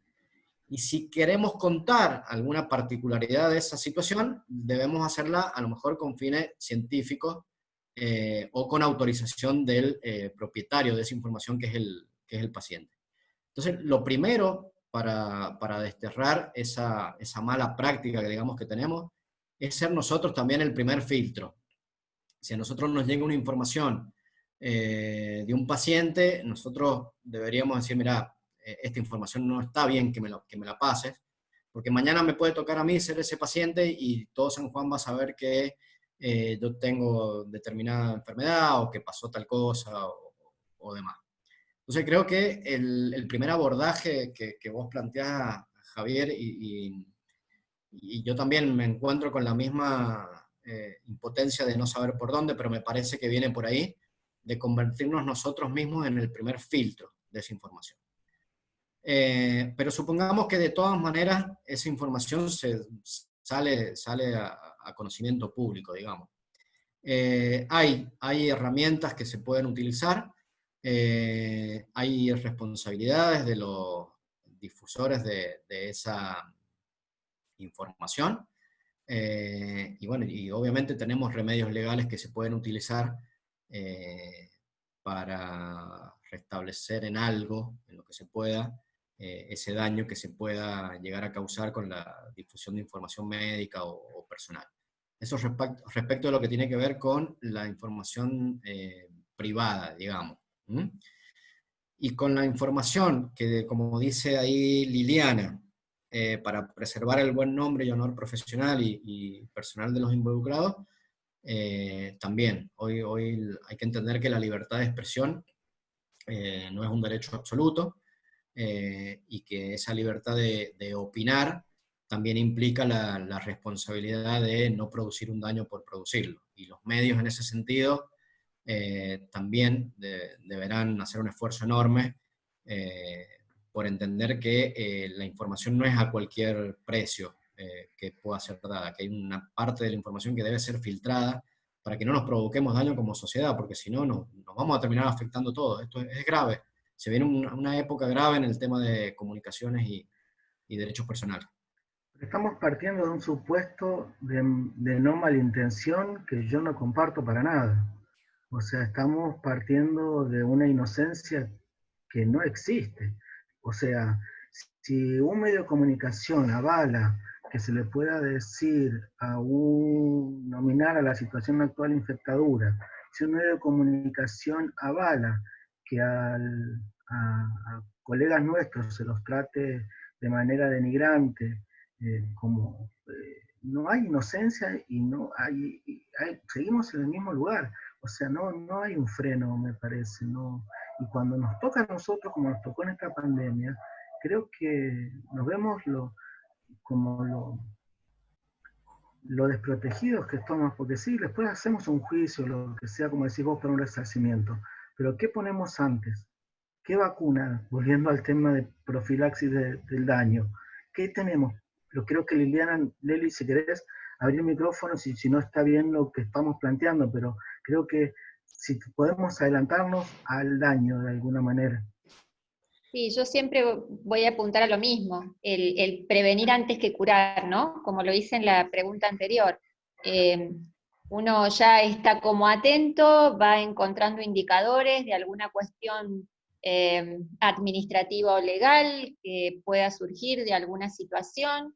Es más, estamos aprendiendo a estar continuamente atentos en el ámbito laboral a este tema. Un aprendizaje más de la pandemia, más allá de lo médico.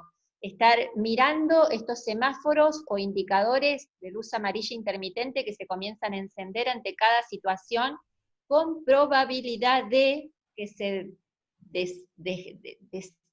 desate alguna cuestión que vaya por el lado de la sanción administrativa, el sumario, la judicialización, la mediatización. Casi que nos estamos todo el tiempo cuidando y mirando el uno al otro para que esto no ocurra, y si surge el indicador, surgió el indicador. Esto puede pasar o nos puede ocurrir y estar en situación similar a otra, que ya vivimos y no queremos vivir. Previo a que esto se mediatice, previo a que mi nombre salga en Diario de Cuyo esta noche, cuando yo me levante a la mañana, mi nombre ya está. Digo, no creo que mi nombre salga en Diario de Cuyo, pero digo, ¿qué puedo hacer? Estoy poniéndome yo como ejemplo, ¿qué puedo hacer para evitar cuando estos indicadores se encienden? Cuando yo sé que puede pasar, legalmente, ¿qué herramientas tengo? Esa es la pregunta, quizás no las hay. Quizás hay que esperar y después, una vez que da el puntapié inicial, el medio, porque acá el problema no solamente son los medios de prensa, acá el problema es que se mancilla y se ha mancillado, si se quiere, el honor profesional y el buen nombre desde instituciones, no solamente desde medios de comunicación. Entonces, habrá que esperar que den el primer paso para después pedir algún resguardo legal al respecto. Esa es la pregunta. Sí, por eso te decía y lo planteo porque es un tema que estoy investigando, porque particularmente me interesa el tema de la comunicación y los daños que pueden hacerse particularmente a la salud. Así que es un tema con el que estoy trabajando mucho últimamente. Con respecto a la prensa, en virtud del derecho humano de libertad de prensa, no se puede regular antes. Es imposible regular antes. Claro. Sí se pueden establecer responsabilidades ulteriores, sobre Bien. todo en este caso de la salud. Bien. Pero, ¿qué pasa y qué está pasando en muchos lugares donde se han hecho algunos intentos? Hay varios países del mundo que están haciendo algunos intentos o están empezando a discutir estas regulaciones o estas responsabilidades ulteriores que tienen que estar determinadas en una ley. Y la prensa se vuelve en contra del gobierno que lleva adelante esa medida. Se siente atacada la prensa. Me imagino. Claro, entonces es muy complicado. Tengamos en cuenta lo que pasó hace poco con Twitter y Trump. Yo casualmente un día antes estaba hablando con una de mis maestras, digamos, la doctora Eisenberg, la directora del Observatorio de Salud de la Universidad de Buenos Aires, y estábamos hablando justamente de este tema de la comunicación. Y el último mensaje que nos mandamos fue: ¿y quién se va a animar? Cuando nos despertamos al otro día, vemos que Trump había mandado al Congreso un proyecto de regulación de redes sociales en donde le agregaba, digamos, responsabilidades o le aumentaba responsabilidades a Twitter por lo que Twitter comunicaba en su plataforma. Claro, pero Donald Trump, ¿cuándo se anima a ir contra Twitter? Cuando Twitter amenaza la posición política de Donald Trump. Con lo cual estamos en un juego de intereses. Entonces, ¿qué quiero decir con esto? Que es muy difícil ir contra los medios de comunicación. Pero ese sería el camino rápido, digamos. Decir, bueno, a partir de mañana no se puede decir más esto se puede decir solo en estas condiciones, y esta es la información que se puede dar. Ese sería el camino rápido, quizás más efectivo, pero muy difícil.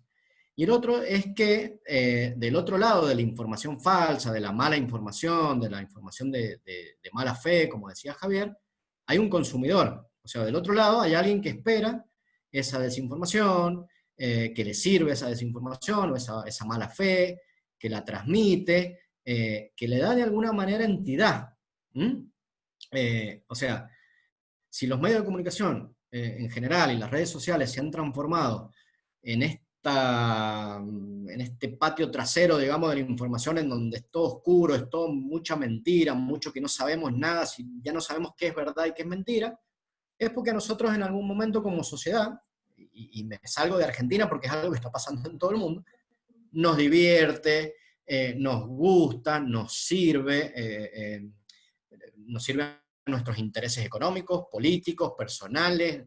Digo, si nosotros en alguna manera, y eso es algo de lo que se está trabajando en el instituto, en el observatorio, es cómo hacemos nosotros para concientizar que, por ejemplo, vamos a hablar específicamente de salud, cómo hacemos nosotros para que todo lo que tenga que ver con información de salud, cortemos esa cadena de mala información, de mala fe en la información, de desinformación, de ataque a los médicos, y qué sé yo. ¿Cómo hacemos? Creo que el camino largo, pero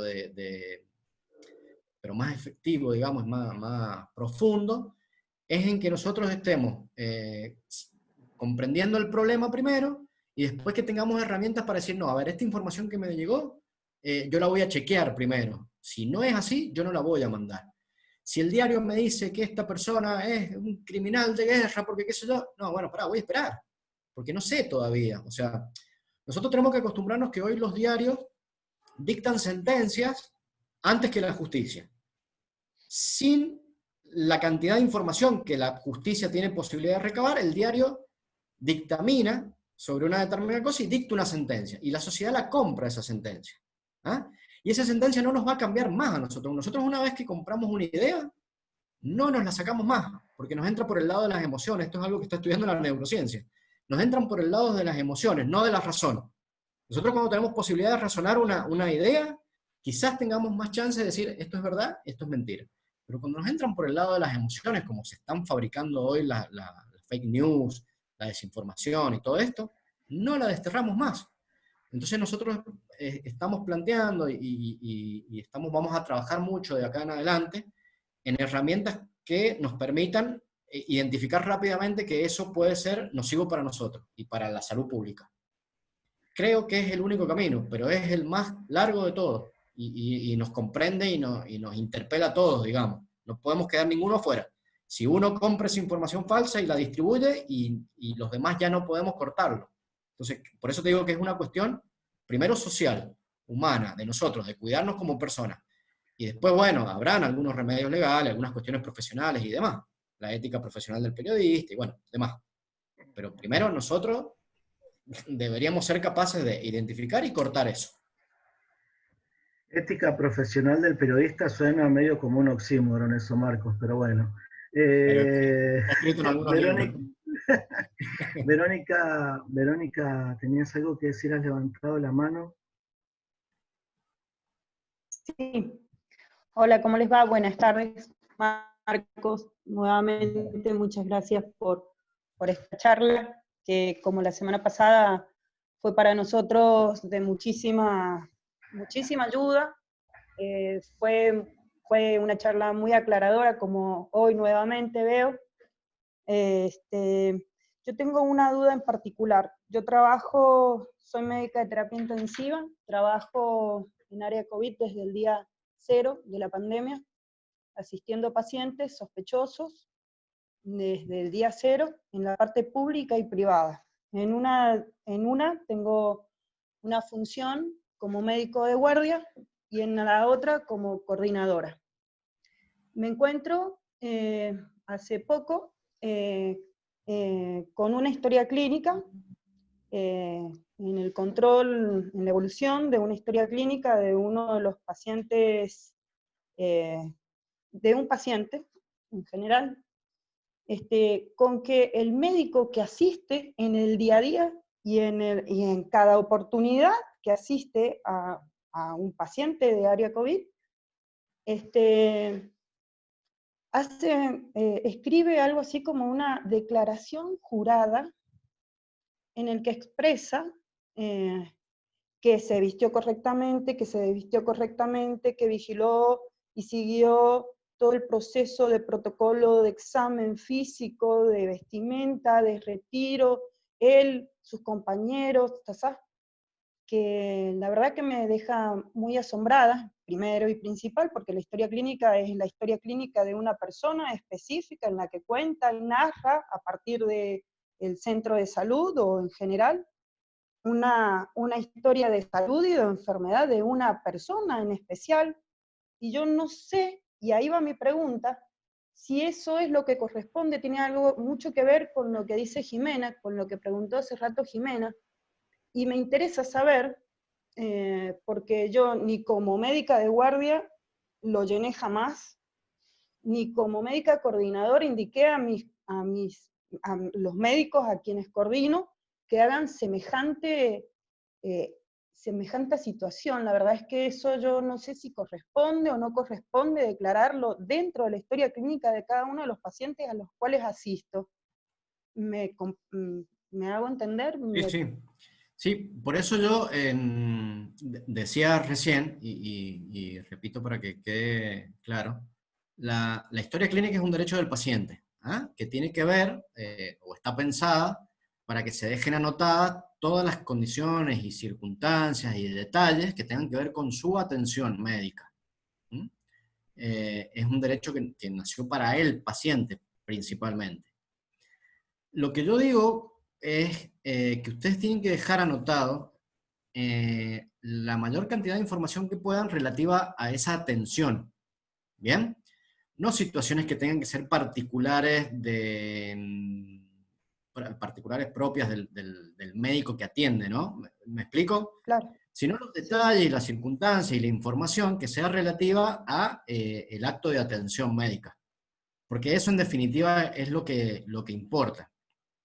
Claro. Lo que pasa es que hoy estamos hablando, la ley de historia clínica tiene un par de años, y la historia clínica está pensada quizás para una situación ordinaria de atención médica o de acto médico, y no tanto pensada desde el punto de vista de la transmisión de enfermedades infectocontagiosas, que si bien pasaban, pero no era lo más usual.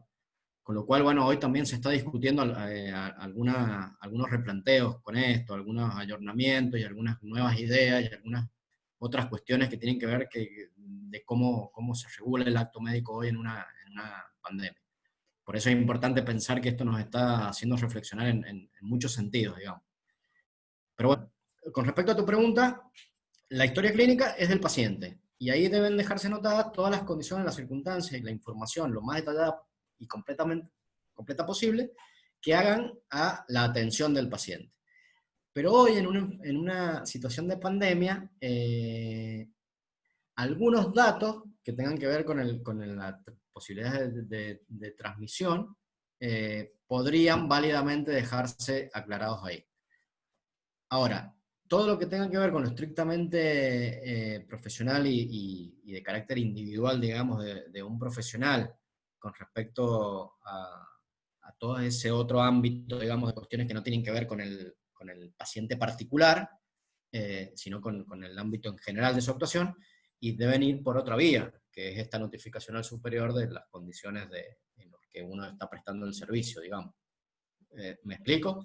Hay un espacio ahí en donde hay una zona que debería, una cierta información que debería ir a la historia clínica, y que no está mal que quede por las dudas, porque es preferible que esté, y otro ámbito de información que debe ir por otro canal, que es la notificación al superior jerárquico.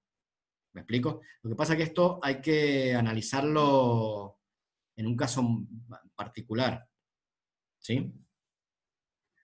Yo creo que más teniendo en cuenta... Perdón. Sí. Sí. Es que como que entraríamos en una cuestión, una locura me parece, en el que yo, en cada acto médico, que siempre los vamos a tener en terapia intensiva, es en el día a día, en el que corremos riesgos, nosotros de contagiarnos, nosotros de, qué sé yo, de tener accidentes laborales. En terapia intensiva es día a día, de contagiar, de transmitir enfermedades, qué sé yo, infecciones cruzadas. Yo tenga que además realizar, además por esto, como un descargo, y como lo veo obviamente, es una defensa, por supuesto, que además tenga que dejar ese tipo de argumento de defensa y de descargo para que si a alguien se le ocurre culparme de algo, yo tenga algo con qué resguardarme. Me parece como, ¿a dónde vamos? Una locura de que cada cosa en la que yo vi, yo le oculté pulmones con el estetoscopio que correspondía en los campos derecho, izquierdo, superior, inferior. Eso me parece un desgaste Lo que pasa, terrible. Vero, lo que a mí lo que pasa es que ante la posibilidad de que otra persona escriba algo en dirección opuesta, que fue el ejemplo que, que Sí, citó recién tu compañera, ¿no? Jimena, sí, uno debería, aunque sea, poner un renglón, no hacer un manifiesto de cómo ha trabajado, sino que se actuó según protocolo. Y ya está, vos, o sea, vos dejaste un asiento de que trabajaste en tiempo y forma, ¿no? Hice un tratado acerca de cómo trabajé. claro. Si no, lo hice según protocolo, es un renglón más que parece que nos puede ahorrar un poco de bastante problema llegado el caso. Yo sé que Sí, Sí, está bien. no es lo ideal, yo entiendo que no es lo ideal. No, la historia clínica, como dice Marcos, debería ser algo que sea un documento que proteja al paciente y no que nos proteja a nosotros. Pero termina Claro. siendo en este momento lo que hay, a lo que hay que apechar, a enfrentar, me parece. bueno, y acá hay una cuestión, Javier, que me parece importante también y es uno de los aspectos que nunca podemos dejar escapar. Y es en estos límites tan delgados entre los cuidados que entre nosotros, los profesionales, tenemos que tener, y en este caso de la medicina, en el peligro también que estas excesivas protecciones terminen en una medicina defensiva, ¿no? Que también es una medicina que no nos conviene a nadie. Y tiene que ver con lo que la doctora decía. O sea, no podemos tampoco estar pensando ni perdiendo nuestro tiempo en hacer un testamento solo por si acaso. Pero bueno, dadas las especiales consideraciones el contexto en que estamos viviendo, una recomendación es hacer o dejar detallar la historia clínica lo más que se pueda. Es una recomendación, después cada uno hará lo que se quiera, lo que le parezca, digamos. Graciela Una, Castro, una, ah, una cosita, antes, disculpame, Javier. Eso ahí iba donde iba Verónica recién, donde lo que dijo Verónica recién, más o menos por ahí iba yo al principio. O sea, es una locura. Nosotros esto ya lo hemos vivido en los 90, a finales de los 80, en los 90 ya lo hemos vivido.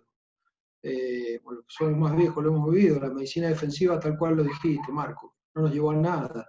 Donde se ponían antibióticos por las dudas, cuando salió de moda, la moda de metámosle juicio a los médicos, que fue una moda muy bonita en los 90, y se hacían cosas por las dudas.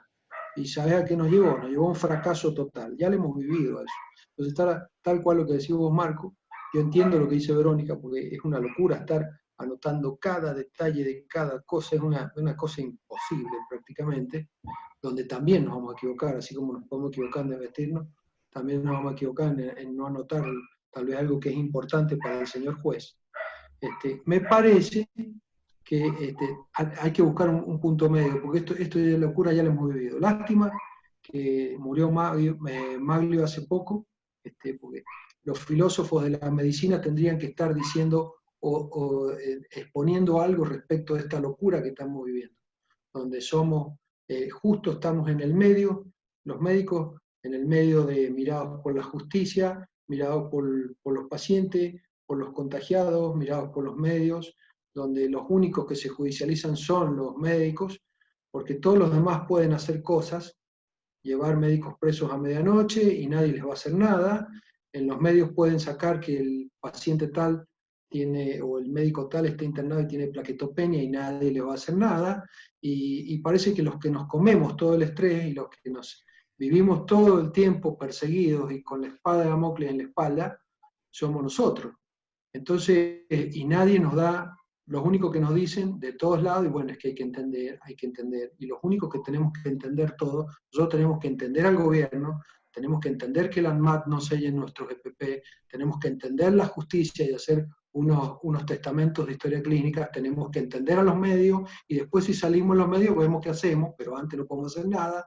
Nosotros tenemos que vivir entendiendo todos, pero nadie nos entiende a nosotros. Yo creo que por ahí viene todo este problema y es causa de todos estos webinars y cosas que estamos haciendo. yo creo que un punto a tener en cuenta, y ahí juegan un rol importante las asociaciones es en generar documentos o generar, no digo manifiestos como cuestiones reclamativas solamente, sino cuestiones concretas de unificar el reclamo, unificar el pedido.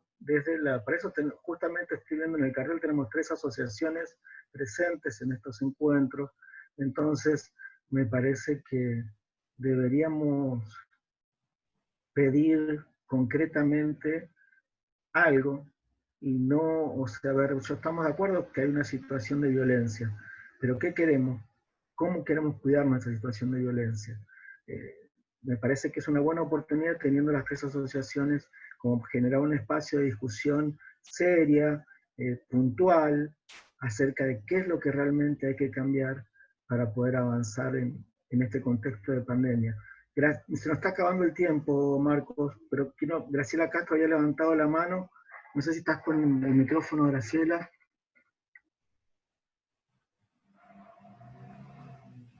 Te escuchamos, Graciela. No, ha levantado la mano, pero parece que no abre el micrófono. Una última pregunta que quedaba, Liliana nos había dejado acá escrita, y Marcos, tenés 6 minutos para responderla y nos vamos. La pregunta es si existe algún resguardo legal ante el pluriempleo y su riesgo de ser vectores de contagiosidad cuando no está protocolizado por escrito el abordaje desde la autoridad sanitaria local. O sea, nosotros todos tenemos muchos trabajos, y lo cual nos implica ser factores de multiplicación en caso de contagio. Pasó en Córdoba, un médico que se genera un brote en un asilo de ancianos, de adultos mayores, y se lo judicializa ese caso. Entonces, ¿qué se puede hacer o qué se te ocurre desde lo legal ante esta imagen, hasta esta realidad de pluriempleo, y que ese pluriempleo también aumenta el riesgo de contagio?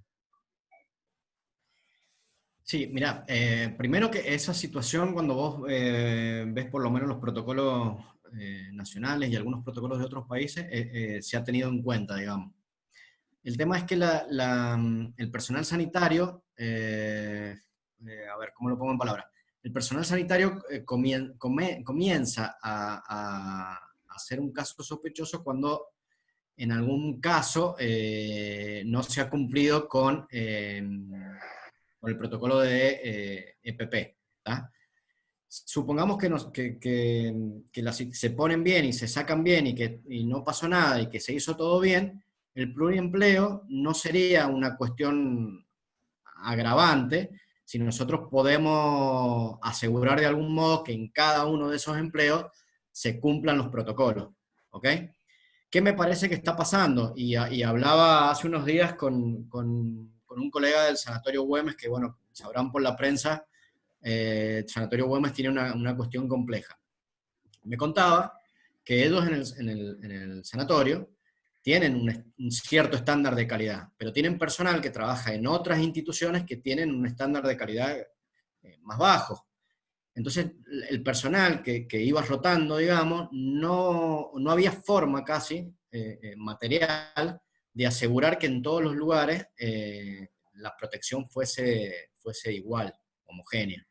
Y esto es un problema que es difícil de resolver y debería ser una preocupación, digamos, de la autoridad de aplicación de las normas de hoy de la emergencia sanitaria. O sea, ¿cómo logramos homogeneizar de alguna manera los protocolos de actuación y los elementos de protección para evitar justamente algo que el mundo nos ha mostrado como una realidad incontrastable, que los hospitales o las cárceles o los geriátricos, por la cantidad de personas y por el tipo de persona y el tipo de profesión asociado ahí, son focos de transmisión, son cuestiones importantes. Entonces, si nosotros desde arriba no hemos sido capaces de atender esa situación, desde abajo es complicado.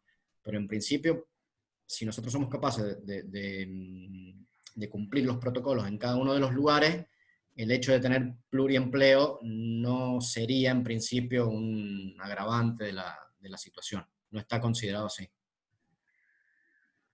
Impecable, Marcos, en menos de 6 minutos respondiste. Gente, tenemos que cortar ahora. Les agradezco muchísimo a Marcos, que otra vez nos ha puesto en información de nuestra ignorancia respecto a estos temas, y gracias, Carlos, también por tu participación y por los aportes a todos los que han manifestado sus inquietudes. Desde las asociaciones, insisto con esto, deberíamos generar un espacio, generar algún lugar para poder discutirlo desde otra manera, de una manera un poco más concreta, con asesoramiento y buscar caminos, ¿no? Muchas gracias, Verónica, muchas gracias, Verónica y Patricia, de la Asociación de Terapia Intensiva, Liliana Bertoni, que ha estado también, y Jimena, desde la Asociación Sanjuanina de Infectología, Teresita Herrera, que estaba hace un rato también desde la Asociación de la Sociedad de Pediatría de San Juan. No sé si el viernes que viene nos vemos de vuelta, quizás te molestamos de nuevo, Marco, ya vamos a ver No hay problema. qué dice la gente. Por lo pronto, un abrazo grande, buen fin de semana, y a seguir, que queda un camino larguísimo todavía, gente. Seguro. Bueno, muchas gracias a todos. Hasta luego.